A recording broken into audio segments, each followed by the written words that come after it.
Hey guys, Guns and Games here, back with another video, doing a little bit of a follow-up video to my review on the PTR-91 GI slash PTR-100 that I did a couple of days ago. In that video I mentioned there were a couple of modifications I wish to have done to this gun. In particular, I wish that I could have gotten a wide handguard for the gun to replace the slim handguard I have on it. And it turns out I've done that actually. I actually bought one and just got it today, and among other things for the gun and some other accessories and whatnot. So I figured I'd show you the haul I got and the modifications that I'm going to do to and show you what a wide handguard will look like and stuff. So let's get into it. I actually bought a lot of stuff. Getting into it, first off, I actually bought a couple of more magazines, is why I ended up getting 4 more of the aluminum magazines. This one's in really good shape. I bought 4 more of these, for penny. I mean, these were, again, like $4. These two are in really, really good shape. This one's dated February of '82, and this one is September of '83. They actually wrapped up, these two came wrapped up in this anti-corrosion paper, German issued as well. It says, it's got German written on it, Rost Schutzgas Papier, volatile corrosion inhibitor. So these both came wrapped up in this, and then the other one was in like this, which is pretty interesting. And there's some text here as well, and it says the same thing: corrosion Schutzpapier. I'm imagining that translates to corrosion-resistant paper. Prevents the magazines from rusting in storage. These magazines are in really good shape.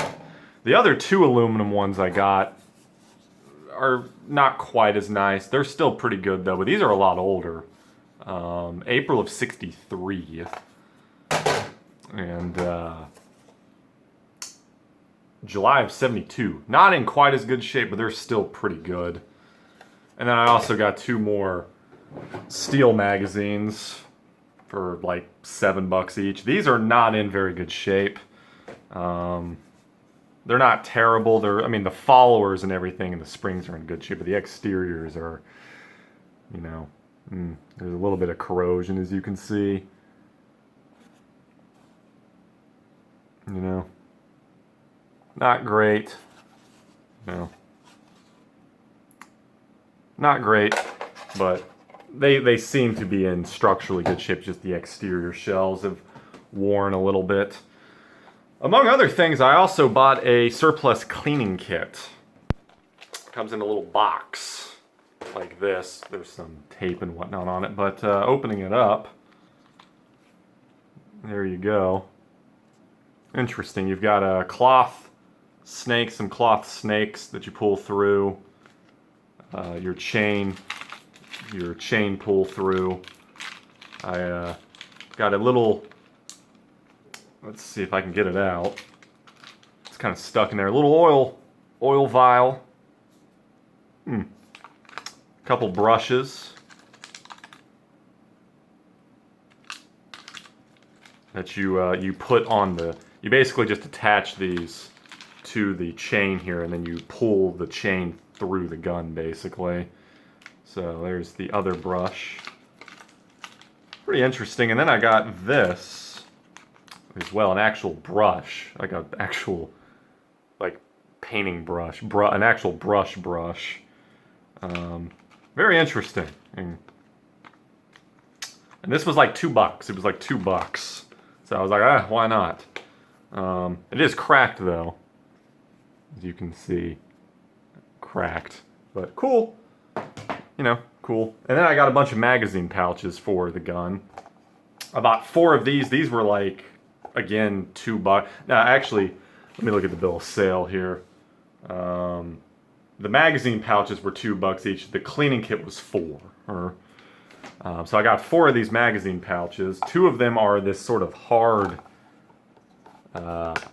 rubber, as you can see, but you just stick your G3 magazines in these, and then they loop around your belt or somewhere on your chest rig. There's a little bit of writing on the back of this one. It's faded, but there's pin writing. It looks like Heinrich or Heineken or something. Kind of interesting. They're in interesting shape. You open them up. There is actually a manufacturing date on them. This one was manufactured in 1986, that pouch, and 1988. And then I got 2 of these sort of vinyl weird material as well. 2 different colors. This one's a little lighter. This one's a little darker. Same steel. They wrap around the back. You can attach them to your belt or your rig. Pretty interesting. And then they've got kind of a faux leather interior. These were $2 each. Why not? These are authentic German surplus magazine pouches, and that one was kind of like light faux leather. This one's tan, and it actually has a manufacturing date, 1987. Why not? $2 a pop. I figured why not. Then we get into the actual furniture. So I ended up getting a surplus black furniture set here, and I'll show you. I got, so we have the pistol grip, it's the standard black pistol grip, a slim black handguard, and then of course a black buttstock, coupling, steel coupling, and then the actual surplus recoil spring. But then it's also got like a dark green butt pad, not a black one. I don't know if they actually put black butt pads on them. They actually, I think, usually did something like this. But it's got a white E written on it, and then there was tape. Tape on the backside, and there's tape on the underplate too. Interesting. And then we also have this. I also got a black wide handguard with the mounting system for the Bipod. So, not in great shape, I'd have to say. It's not amazing. It's kind of rough. I cleaned it up. I took all the furniture pieces and rubbed them with oil and plastic cleaner. The metal bits are a little corroded, but, not too bad. So there's that, and then there's your heat shield. The heat shields, there's the slim heat shield.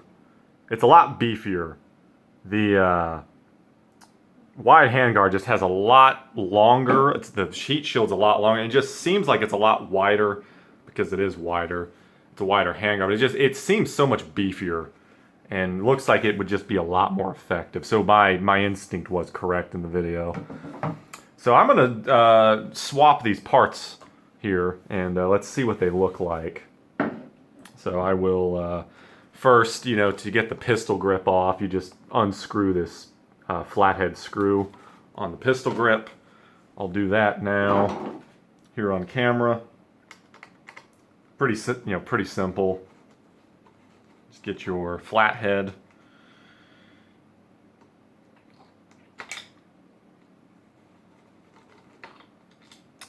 Came off your screw, and it just sort of pops off. There you go. Put the black one on here. I'm doing this backwards, so it's a little difficult. Get my screw, screw it back on.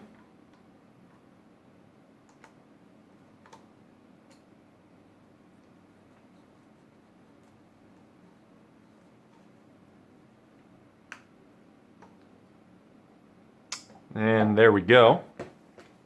There is the black pistol grip. Looks interesting. It's in really good shape, actually. The grip is you know, actually in really good shape. It is not scratched or anything. It's still really shiny, smooth, feels good. I cleaned it, of course, and sort of oiled it and waxed it.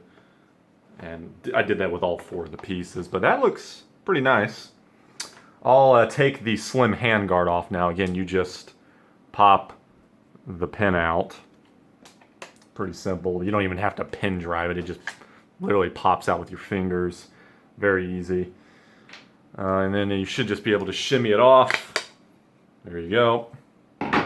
Simple enough. Take the black one here. There we go. Line the hole up. Yep, there we go. Take my pen. D10. There's the little, loop, little nub there. You got it depresses in. You got to kind of push it in.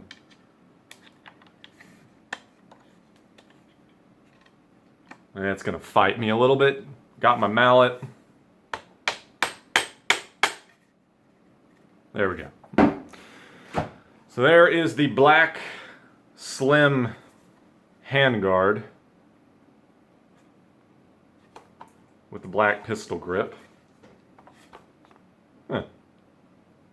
Interesting. I did not, notably, I forgot to buy a new charging handle. It's still green. So I forgot to buy a black charging handle.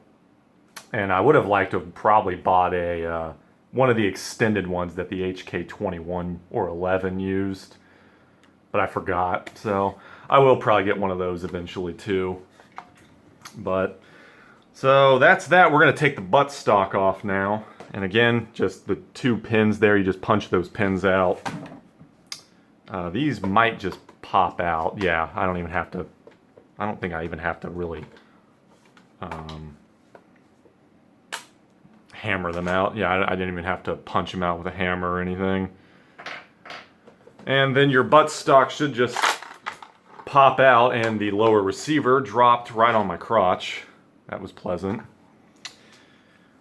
So yeah, the lower just fell right out, and then so you got to be kind of wary of that. Probably take it off when it's setting down. Don't take it off like I did it. And now we will put the black one on. You just sort of do that. Let me mess with the lower and put the lower back on. That has to go on first, so let me get my lower back in place. There we go.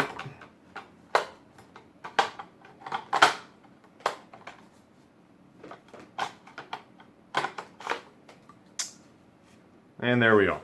And then let me put these pins back in place.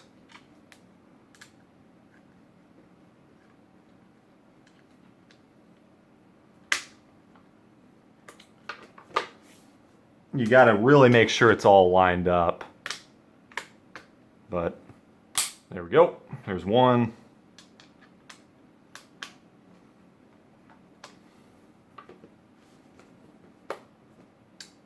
And I was having trouble getting this other pin back in because during it the lower receiver shifted backwards and was blocking the hole.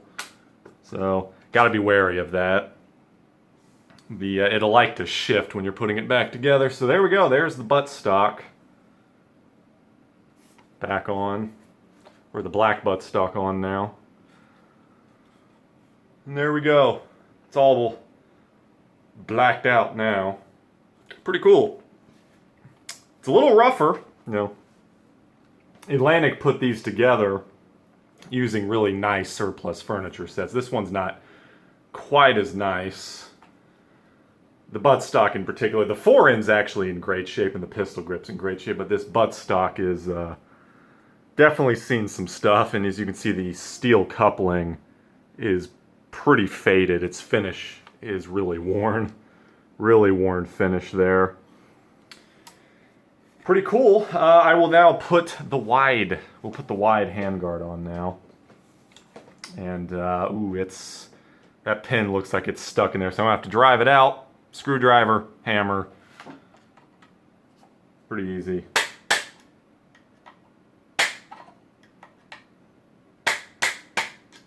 Fought me a little bit. Yep, it's still fighting me.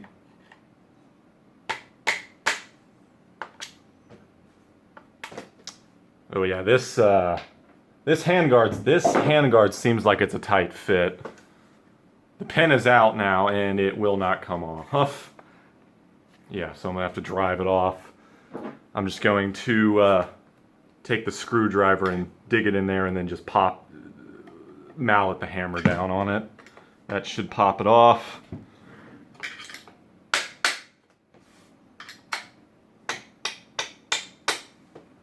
It did not work. Let's see. Let me try this.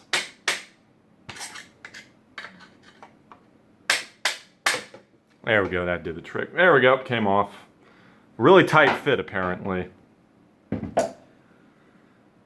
So now let's put the wide. Putting the wide handguard on is different because, as you can see, the back base here is actually thinner.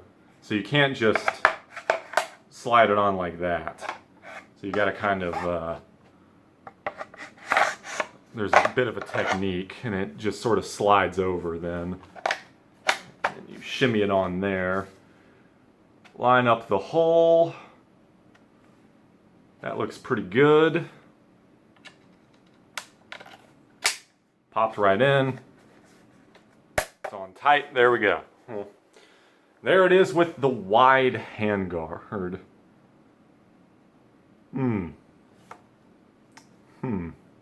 Very nice. I gotta say, I'm really, really digging it. Look at that. Not bad. I like it. So the only other thing left really to do now, I guess, is just swap the charging handle out. I think I'm going to roll with this. The wide handguard just feels so much better. There's a lot more to hold. The slim handguard, there's just not a lot of hand purchase to hold on to. There's just so much more to grab. And then there's these little grooves as well for the bipod. This is a lot nicer. I have to say this is a lot nicer.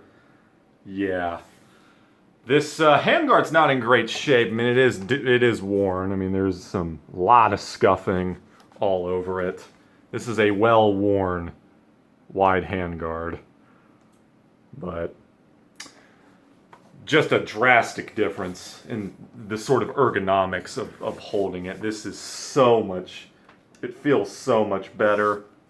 And this pistol grip is actually different. This is completely smooth, while the green one is kind of textured.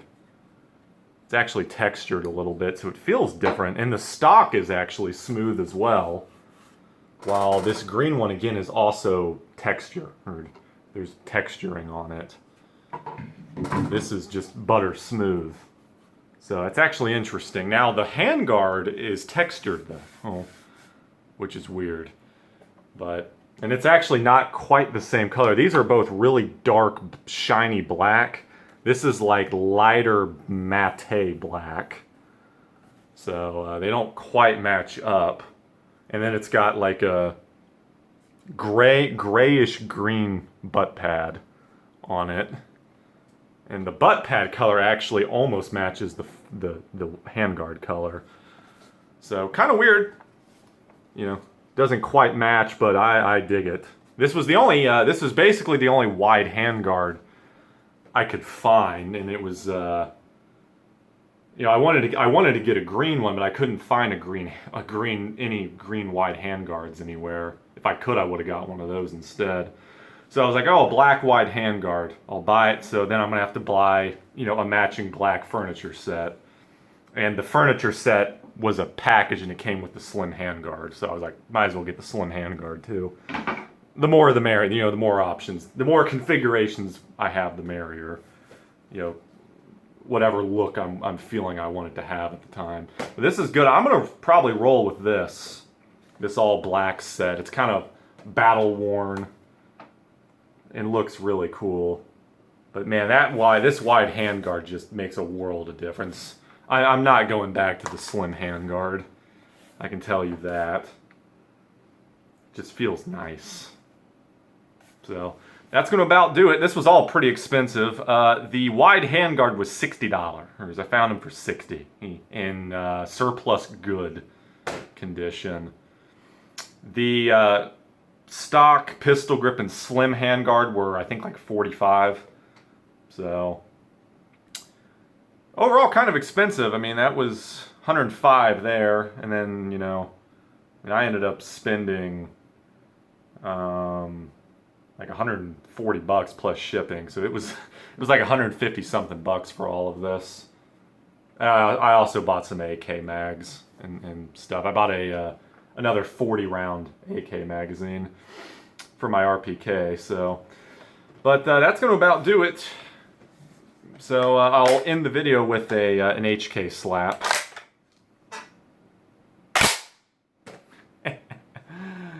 I am Guns and Games, and I want to thank you all for watching. See you in the next one.